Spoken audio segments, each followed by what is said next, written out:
They say film is forever, but what if forever came with edits no one can trace? In the strange corridors of sci-fi cinema, there exist scenes that feel like glitches in the medium itself, moments that weren't in any script, weren't acknowledged by the cast or crew, and yet somehow appeared in official releases, not in bootlegs, not in fan edits, in real, studio-approved versions. And the weirdest part? No one can explain how they got there. The 1,970 seconds through the 1,990 seconds were a goldmine for experimental science fiction, an era of low budgets, high ambition, and chaotic post-production workflows. Films were shot on the fly, edited in basements, and often passed between hands before ever reaching a projector. Somewhere in that chaos, scenes slipped through, scenes that should have been deleted or never filmed, or, according to some accounts, never existed at all. Over the decades, fans have recalled sequences that aren't on any DVD or streaming copy. Actors swear they don't remember filming them. Editors comb archives and find nothing. Yet someone, somewhere, has the VHS or the memory to prove these scenes were real, or real enough to haunt them. It's tempting to dismiss these anomalies as urban legend. But what do you say when the footage shows up, frame by frame, with real lighting, real actors, and real lines that no one claims to have written? This isn't about deleted scenes. It's not about director's cuts. This is about something far more unsettling. These are the scenes that shouldn't exist, but do. Hasson, The Empty Playground, Phase 4, 1974. In the middle of Phase 4, Saul Bass's haunting tale of intelligent ants overtaking humanity, there's a brief scene that appears, then vanishes in later versions. A playground, eerily empty, swings gently moving, though there's no wind, no ants, no characters, no narration. It lasts under 20 seconds. But for many who watched the original theatrical run, it left a mark, and then it disappeared. When Phase 4 was released on VHS in the early 80 seconds, the scene was gone. Bass never mentioned it in interviews. The screenplay has no reference to it. And when the long-lost original ending surfaced decades later, infamous for its psychedelic human-ant hybrid imagery, the playground shot wasn't part of it either. What's unsettling is that multiple audience members from the film's 1974 premiere recall the same image: an empty slide, a broken tricycle, and a swing that starts, then stops. They assumed it was symbolic, maybe hinting at the disappearance of children. But why remove it completely, especially when the rest of the film remains intact? Some speculate it was an insert shot from another Bass project. Others think it was an editing error left in the first theatrical print. But here's the twist.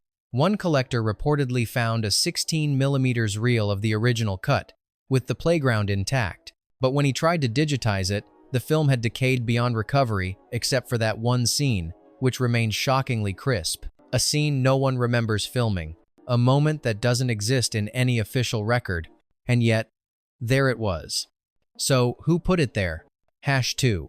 The Whispering Room. The Black Hole. 1979. The Black Hole was Disney's bold leap into mature sci-fi territory, dark, philosophical, and visually daring. But for decades, fans whispered about a scene that didn't match Disney's sensibilities. A long hallway, dimly lit, where a character hears whispering voices from the walls. There's no action, just Dr. Durant walking alone, reacting to something we never see. He pauses, presses his hand to the wall, and the whispers stop. Cut to black. The music doesn't swell. There's no score at all, just silence. This moment appears in some early VHS copies distributed in Europe, but it's not on the US releases. It's not in the shooting script, and Roddy McDowall, who voiced Vin, claimed he'd never seen or heard the sequence.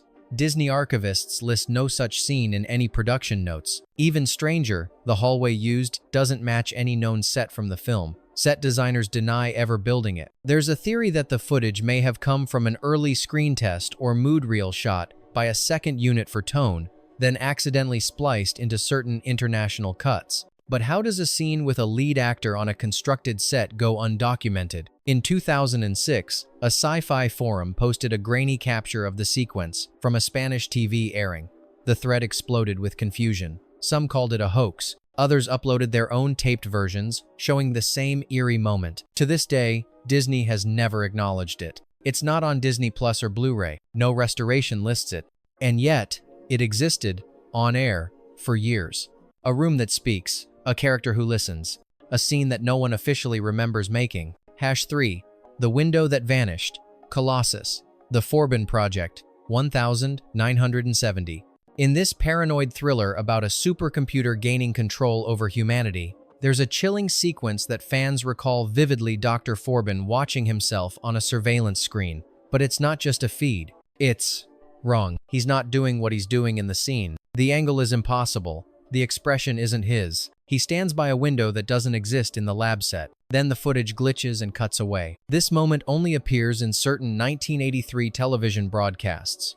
It's absent from all home media, and even the most obsessive restoration experts can't locate a master with that insert shot. Eric Braeden, who played Forbin, denies ever shooting such a scene and insists there was no window in that set at all. Some have suggested it was an alternate scene from a test shoot. Others think it was a late editorial trick to imply Colossus was manipulating reality, not just surveillance. But the lighting is inconsistent with the rest of the film.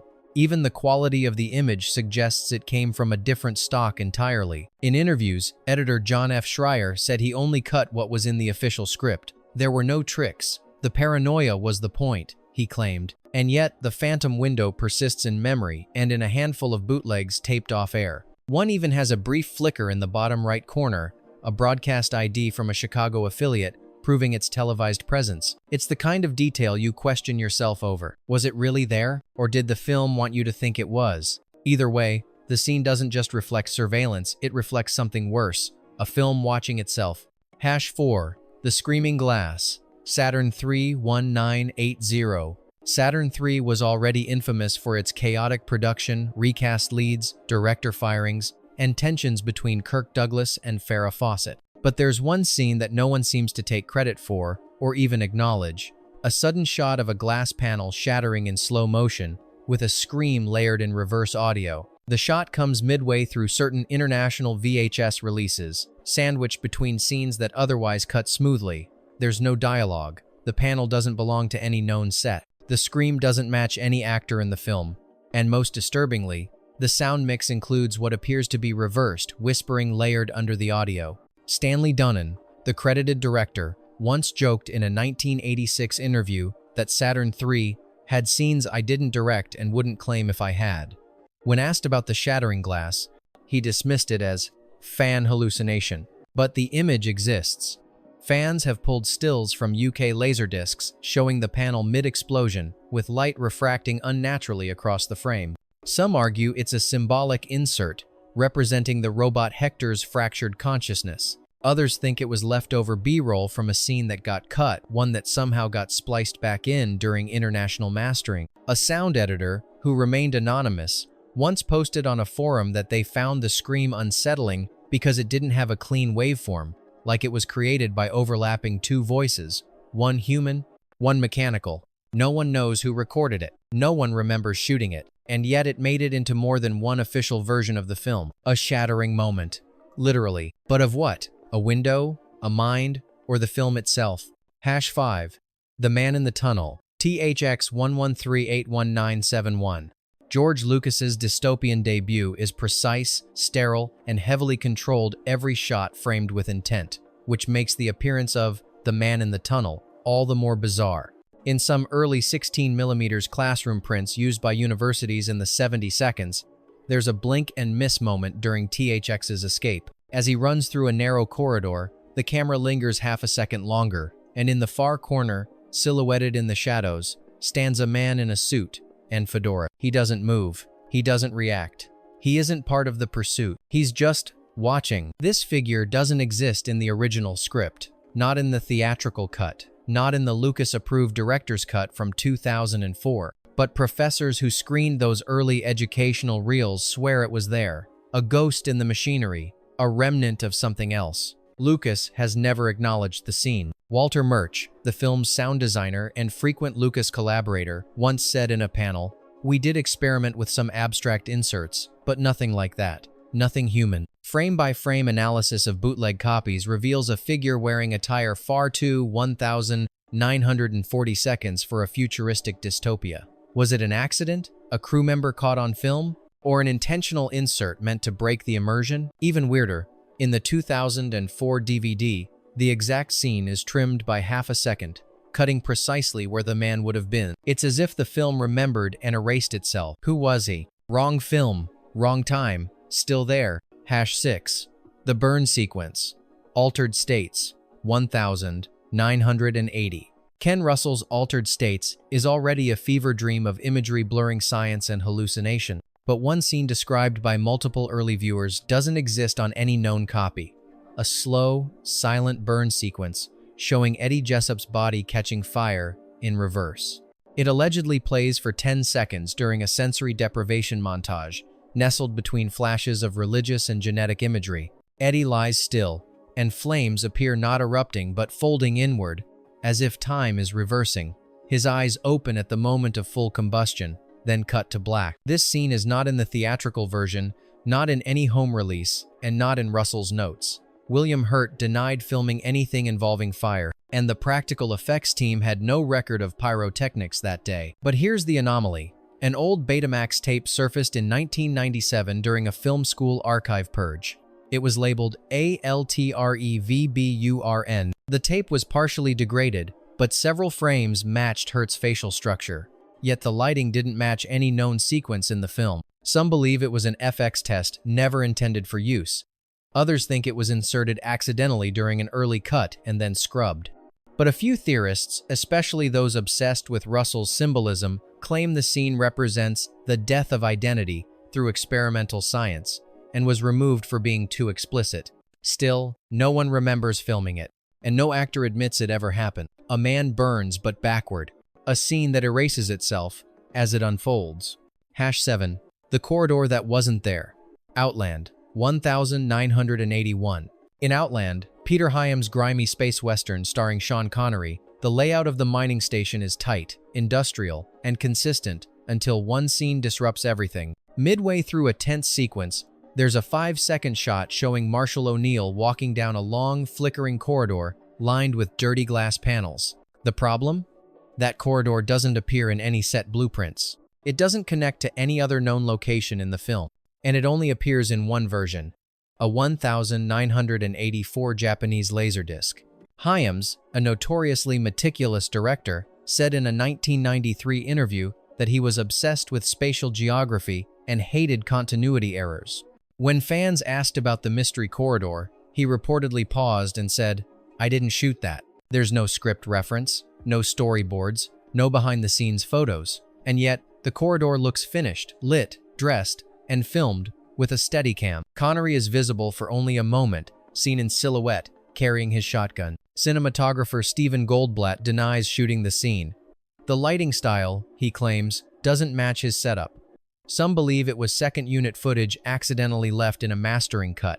Others think it was created post-production for international pacing and was spliced in without director approval. But a few fringe theorists go further. They say the corridor represents a memory or hallucination of a place that never existed, a space between scenes, between edits, between versions of the film. No one remembers building it, no one claims filming it, yet it's there in pristine quality on a format most never watched. A corridor that doesn't go anywhere, except into the question, who added it and why? #8. The Extra Passenger. The Andromeda Strain, 1971. The Andromeda Strain is precise, clinical, and deeply technical. Every character is named, every room cataloged, every process explained, which makes one brief background shot so disturbing. As the scientists move through a decontamination chamber, there's a wide shot where a fifth figure is visible, partially obscured, standing behind a glass panel. He's not wearing a hazmat suit. He's not reacting to the scene. He's just watching. There are only 4 characters in that sequence. Always were. Yet, in the 1973 televised version, broadcast on ABC, the fifth man is unmistakable. The shot doesn't appear in any modern release. Not on Blu-ray, not in director Robert Wise's archive. And when asked in 1995 about the sequence, lead actor James Olsen said, "There was never anyone else on set during that shoot. I'd stake my life on it." But multiple viewers remember seeing the shot during the original airing. Some even described the figure as blinking out just before the cut, like a frame error or deliberate optical trick. When fans pressed Universal for a transfer of the ABC version, they were told no such master exists. Later, a former video engineer anonymously claimed the scene was part of a broadcast-specific alternate reel used to pad the TV runtime. But the figure's presence has no narrative function, no payoff, no explanation. And that's what makes it stick. Not what he does nothing. But the fact that he shouldn't be there, an extra body, an extra set of eyes. In a film about infection, sometimes the most viral element is the one no one accounted for. #9. The Lake Reflection, Starman, 1984. John Carpenter's Starman is one of his gentler films, a melancholic sci-fi romance. But one lakeside scene has ignited decades of quiet debate. As the alien, played by Jeff Bridges, recreates the deer he had just seen shot, there's a brief, shimmering moment on the water, a reflection that doesn't match the action. Instead of showing the deer's form returning, the water reflects something else. A figure, standing alone at the lake's edge, arms raised, as if in invocation. The camera doesn't acknowledge it. No characters react. It's just a reflection. This only appears in some European PAL tapes. In NTSC and Blu-ray editions, the water shot is cropped or trimmed. When Carpenter was asked about the moment in a rare 2001 fan Q&A, he reportedly replied, "That reflection wasn't supposed to be there, but I liked it." No such footage exists in the dailies. The reflection figure doesn't resemble Bridges or Karen Allen. Some speculate it was a crew member caught accidentally. Others believe it was a post-effect gone wrong, like a compositing error from the film's subtle optical work. But a few die-hard fans argue it was intentional, a suggestion that Starman wasn't alone, that something else witnessed his act of resurrection. In interviews, visual effects artist Richard Urasich denied adding anything to the lake scene. "We didn't touch that shot," he said. "That's all Carpenter." Yet the reflection remains unexplained, a haunting presence in the water, visible in only a few frames and only to those who remember. You can't rewind a VHS forever, but some reflections follow you back. #0. The Eyeless Boy. The Omega Man, 1971. Charlton Heston's apocalyptic thriller The Omega Man has a clear visual language, isolation, dread, religious overtone. But one version of the film contains a moment that never appears again and has baffled collectors for decades. Roughly 47 minutes in, a shot pans past a shattered storefront. In the reflection of the glass, there's a boy, pale, unmoving, and eyeless, just empty sockets. He isn't in the scene's reverse angle. The characters never react, and the script makes no mention of a child at all. This eerie image only appears in a single 1982 TV broadcast on a regional affiliate in Oregon. A few VHS tapes exist, degraded but legible, showing exactly 5 seconds of the reflection. Efforts to restore it for DVD were unsuccessful, with Warner Brothers stating, "No such frame exists in the original negative." But it does exist, because fans captured it. And what's worse, the image doesn't look like film. It looks like video. Speculation ranges from editing mishap to urban legend. But one archivist noted the boy's appearance resembles a deleted subplot from I Am Legend, the novel on which the film is based specifically, a mutated child immune to the disease. Was this a test for a sequel? A late-night insert by a rogue editor? Or something else entirely? The reflection shows a figure that wasn't there, in a format the film never used, during a shot no one remembers composing. A ghost? A glitch? Or just a moment meant for someone else's version of the world? #0. The Wrong Voice. Solar Babies, 1986. Solar Babies is often remembered as a chaotic sci-fi mess, full of rewrites, recuts, and tonal confusion. But one anomaly stands out even in that chaos: the voice that doesn't belong. In one early German VHS release, a scene plays out as normal until a single line, spoken by actor Jason Patrick, is heard in a completely different voice. Older, deeper, calm. The line is simple: "We were never meant to find it." But it's not his voice, it's not dubbed, it's not from any other scene. What's chilling is that the audio quality matches the rest of the film. It's not inserted, it's baked in. The actors react as if they heard it, but the voice is uncredited. And in all other versions, the line doesn't exist at all. Some theorize this was a remnant of an earlier version of the script, perhaps with different casting. Others suggest it was an audio placeholder that was never replaced. But in 2010, the film's original editor claimed, That line doesn't exist. We never cut that scene with that line in it. Sound engineers have confirmed the waveform doesn't match any known voice actor involved. Stranger still, the line echoes slightly like it was recorded in a tunnel, not a soundstage. What does it mean? Was it an abandoned plot thread, a mistake no one caught, or something added after the fact by someone no longer on the record? A voice from nowhere, heard once, then gone. Speaking of purpose, in a film that had none, Hasson 2, The Watcher on the Steps, The Quiet Earth, 1985. In this haunting New Zealand sci-fi classic, the world has ended or shifted, and one man may be the last survivor. The tone is quiet, poetic, and surreal, which makes one moment stand out even more. As protagonist Zach Hobson walks past a church late in the film, there's a cutaway to stone steps. Sitting there is a man in priest robes, still, watching, not part of the scene before or after. He doesn't appear again. He's not listed in the credits. And in every modern release, that scene is gone. Only early New Zealand VHS copies from the late 80s contain the shot.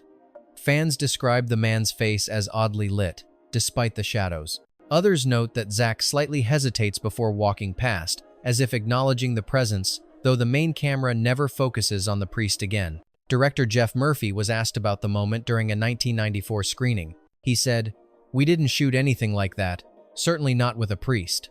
Crew members from the set also deny ever dressing such a scene, but several frames were preserved in a fan's analog photo series, capturing a still from the TV. The image is unmistakable. The priest looks directly at camera, breaking the fourth wall, just before the shot fades. Thematic? Spiritual? A mistake? No one knows. But it introduces a disturbing idea.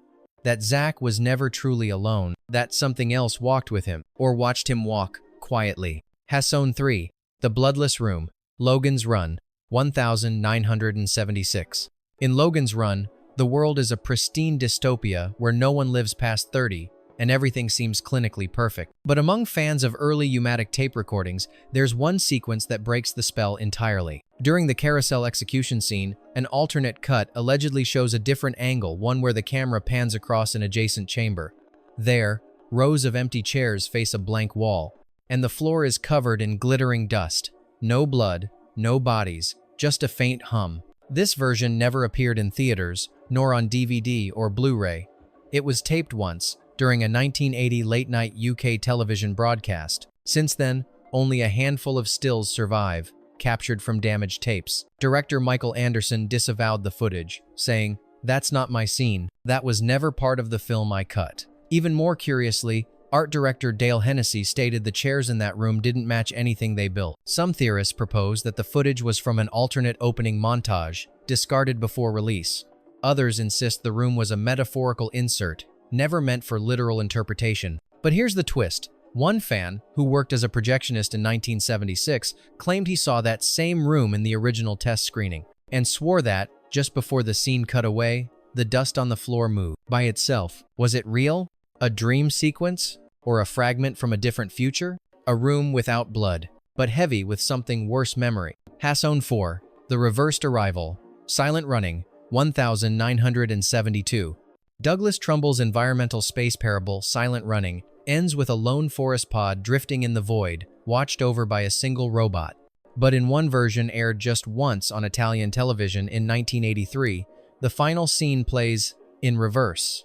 Literally.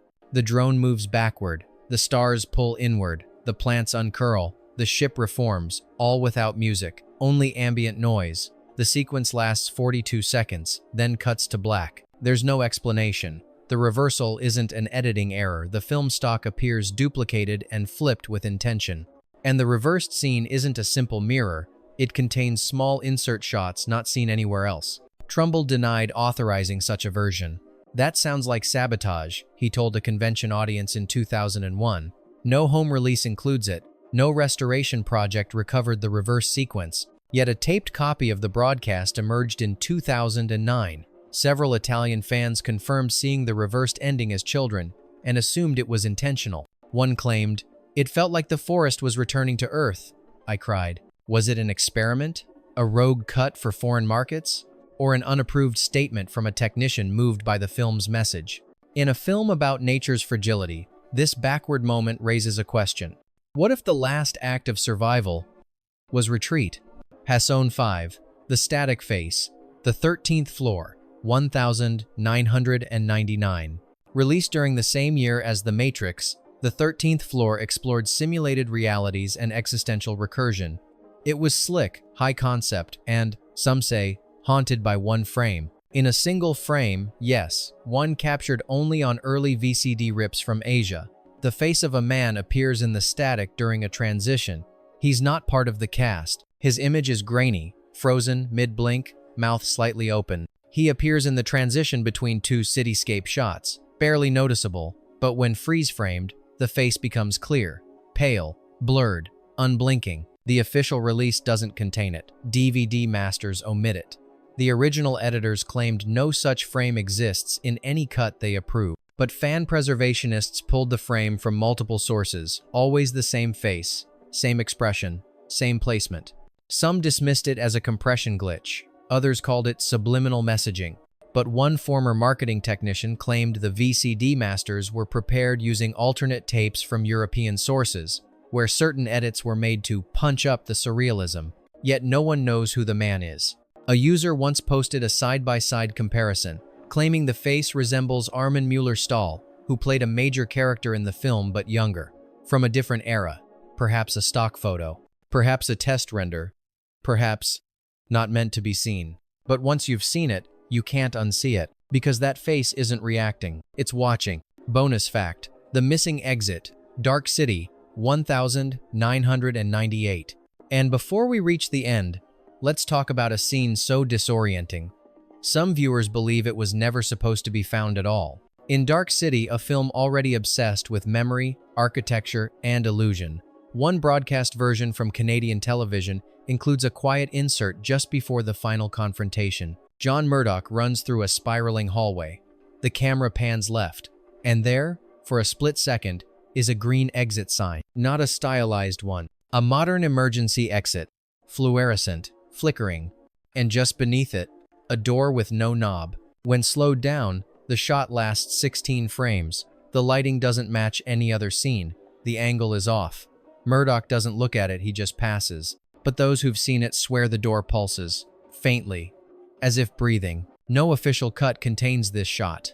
Director Alex Proyas denies its existence. "I know every frame of that film," he said in 2004. "There's no green exit. That's not part of the world." And yet, multiple TV-ripped VCDs from the early 2000s preserve the moment. Fans call it the anti-door, a possible symbol of escape the characters are never allowed to take. What makes it worse? When one user tried to extract the frame from his file, his editing software crashed twice at the exact second the exit sign appeared. The file wasn't corrupted. Everything else was fine. A door that doesn't open. A sign pointing to nowhere. A moment meant to be skipped, but not erased. So what do we make of these scenes? Glimpses of something that shouldn't be there, yet somehow is. Are they accidents, forgotten inserts, or whispers from a version of the film we were never meant to see? Maybe cinema doesn't just preserve memory. Maybe it manufactures it. Which of these moments do you believe was real, and which one do you hope wasn't? Tell us below. But remember, some scenes don't wait to be watched.